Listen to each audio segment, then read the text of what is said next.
Welcome to the Learning Pines YouTube. We hope this video helps. You start by powering the scanner and your phone. Turn the scanner on, confirm status LED or LCD indicates network or pairing mode, and connect power if battery is low.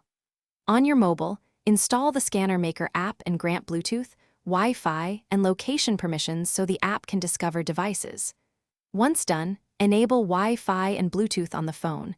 Make sure airplane mode is off. This gets both devices discoverable and ready for the next configuration step.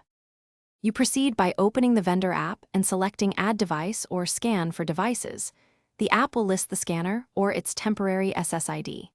If the scanner uses AP mode, connect your phone to that SSID, then return to the app to send your home or office Wi-Fi SSID and password to the scanner so it can join the network.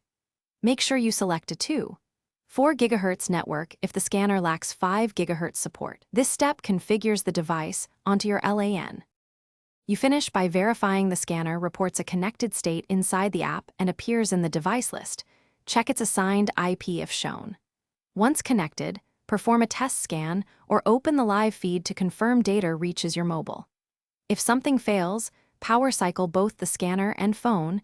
Ensure the router uses WPA2/AES and a 4 GHz SSID. Or factory reset the scanner and repeat the app pairing. This single troubleshooting tip. Thanks for watching. Consider subscribing if we helped you.